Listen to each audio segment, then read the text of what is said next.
أعوذ بالله من الشيطان الرجيم بسم الله الرحمن الرحيم قل إني نهيت أن أعبد الذين تدعون من دون الله قل لا أتبع أهواءكم قد ضللت إذا وما أنا من المهتدين صدق الله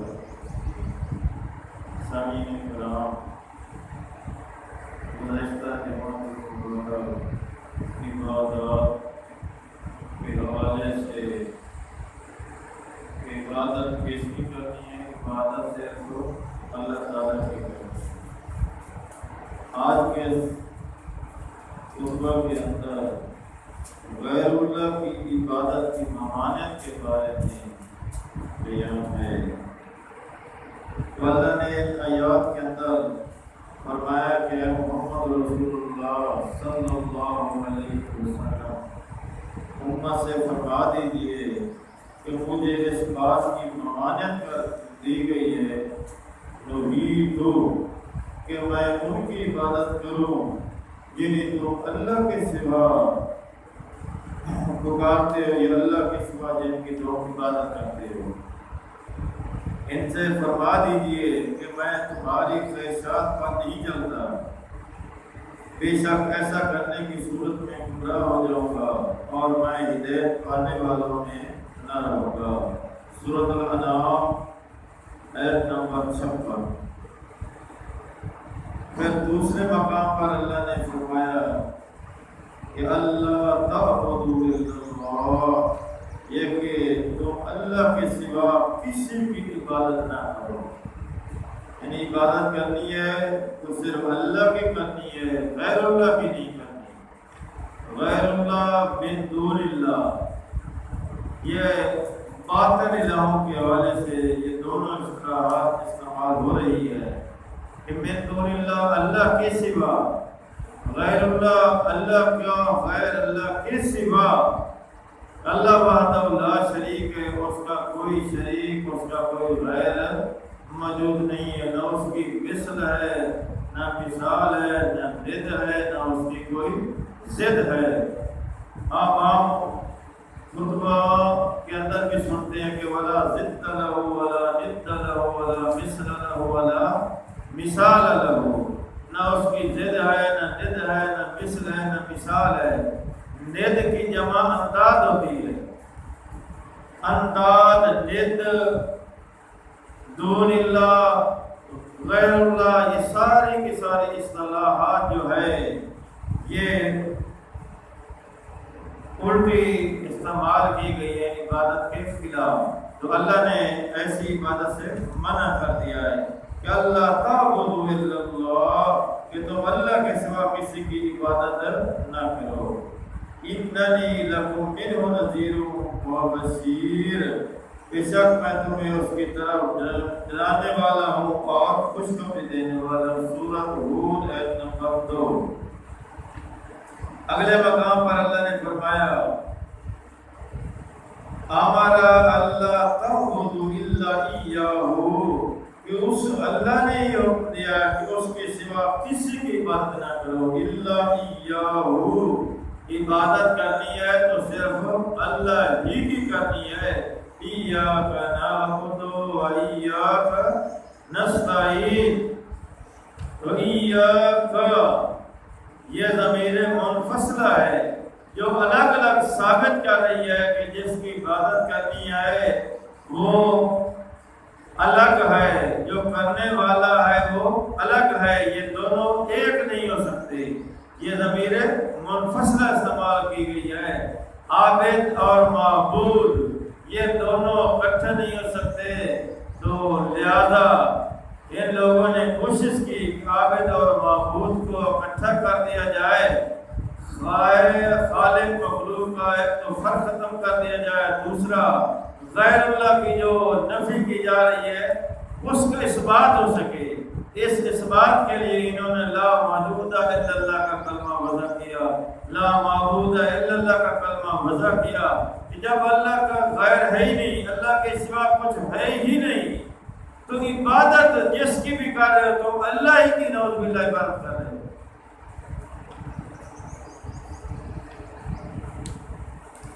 اس لیے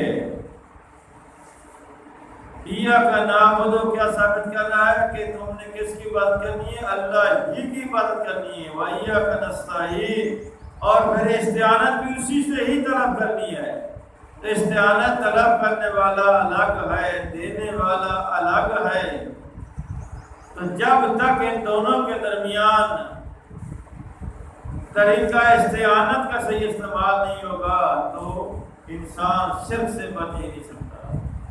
اس لیے اللہ نے فرمایا کہ اللہ کے سوا کسی کی عبادت نہ کرو۔ ذالک الدین القیم، یہی دین قیم ہے، یہی سیدھا دین ہے۔ ولکن اکثر الناس لا یعلمون، لیکن اکثریت جو انسانوں کی ہے وہ اس بات کو جانتے ہی نہیں ہے۔ یہ سورہ یوسف آیت نمبر 40۔ اس سے اگلی آیت میں اللہ نے فرمایا الم اعہد الیکم یا بنی آدم اللہ تعبدوا الشیطان انہ لکم عدو مبین۔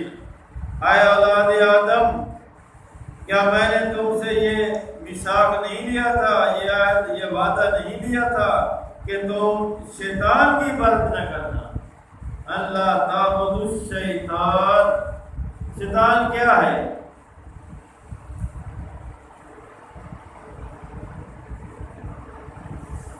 جو قوت طاقت حق کے سامنے کھڑی ہو جائے وہ قوت شیطانی قوت کہلائے گی، چاہے وہ انسانوں میں سے ہو یا جنوں میں سے ہو۔ تو شیطان ایک وصفی لیبل ہے، وصفی نام ہے۔ اس لیے لیوہون الی اولیائہم الی شیاطینہم، کہ یہ منافق اپنے سرداروں کے پاس جاتے ہیں، تو وہاں شیطان جو سرداروں کو قرار دیا گیا ہے۔ تو یہ سردار وصفی نام ہے، جو بھی حق کے مقابلے میں کھڑے ہوگی قوت، وہ قوت شیطانی بھی کہلائے گی، خناسی قوت بھی کہلائے گی۔ تو اس لیے اللہ نے فرمایا کہ ایسی قوت، ایسی طاقت کے لیے شیطان کی عبادت نہیں کرنا۔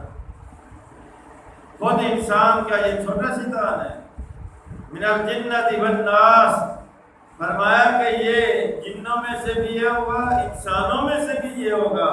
تو تم نے شیطان سے بچنا ہے اور اس کی عبادت سے بھی بچنا ہے۔ خود انسان کا نفس جو ہے اس کو بھی اسی حوالے سے فرمایا کہ یہ بھی شرک کے اندر مبتلا ہے۔ افرأیت من اتخذ الہہ ہوا، یعنی انسان کی خواہشات نفس بھی کیا ہے، یہ بھی غیر اللہ کے اندر ہے، شامل ہو رہی ہے۔ تو من دون اللہ کے حوالے سے یہ پیش کی جا رہی ہے۔ فرمایا انہ لکم عدو مبین، شیطان تمہارا کھلا دشمن ہے، اس سے خود بھی بچو، دوسروں کو بھی بچاؤ۔ اگلی آیت میں اللہ نے فرمایا کہ قل افغیر اللہ تأمرونی اعبد ایھا الجاہلون۔ اے نبی صلی اللہ علیہ وسلم امت سے فرما دیجئے، کیا جہلو، کیا تم مجھے یہ حکم دیتے ہو کہ میں غیر اللہ کی عبادت کروں؟ آج بھی تو یہی کچھ ہو رہا ہے۔ حکم دینے والے کون ہیں؟ جہل لوگ ہیں۔ اور یہ سورۃ زمر آیت نمبر 64، یعنی جتنے بھی خلاف شرع عبادت کے معاملات چل رہے ہیں، یہ کیا ہے؟ خلاف شرع چل رہے ہیں، اور چلانے والے کون ہیں؟ جہل ہے۔ یہ جہالت جو ہے اپنی بکھیرے ہے۔ کیا تعزیت کے حوالے سے رسم کل خوانی کرنی یہ عبادت ہے؟ یہ سنت بھی نہیں ہے، بدعت ہے۔ اور اس کو عبادت بنا کر 3 دنوں کی رسمیں ادا کرنا، یہ کہاں کا انصاف ہے؟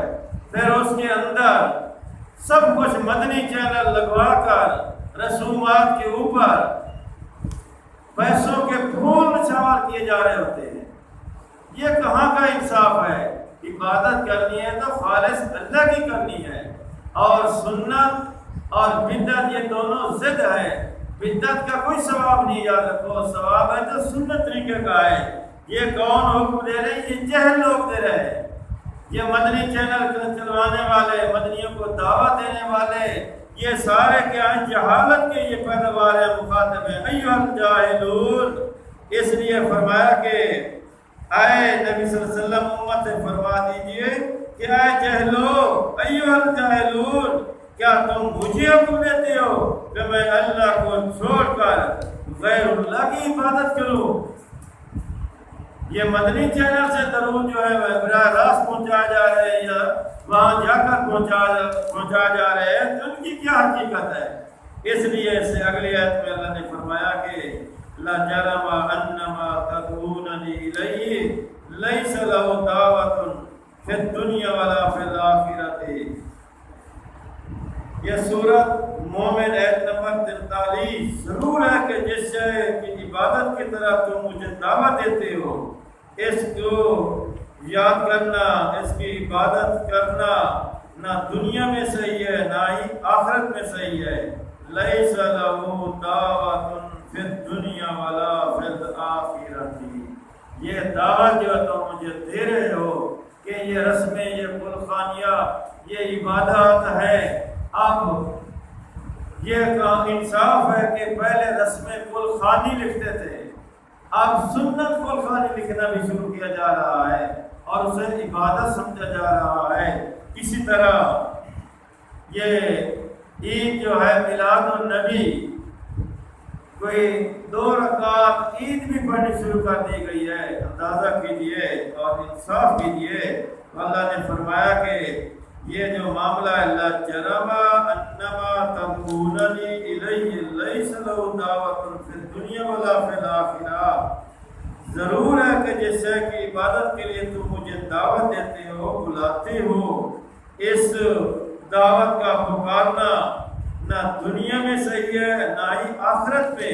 پھر ایسے اگلی آیت کے اندر اللہ نے واضح حکم دے دیا کہ پہلے بھی آئی ہے آیت، اس میں بھی دیکھیے مخاطب قل انی نہیت، یہ سورت انعام اور آیت نمبر 56 تھی۔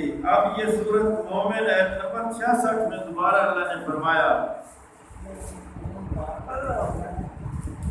قل انی نہیت ان اعبد الذین تدعون من دون اللہ لما جاءنی البینات من ربی وامرت ان اسلم لرب العالمین۔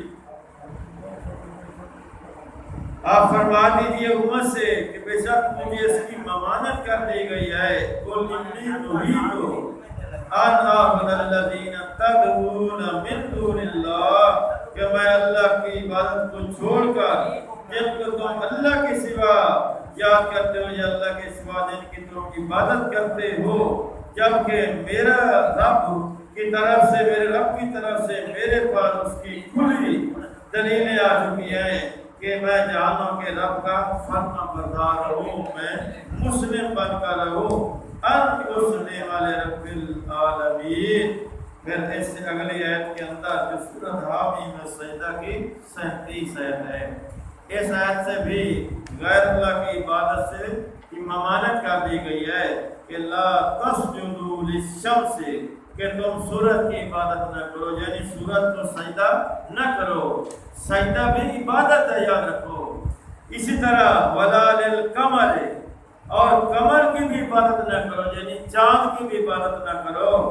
واسجدوا للہ، سجدہ کرنا ہے تو کس کو کرنا ہے؟ صرف اللہ کو کرنا ہے۔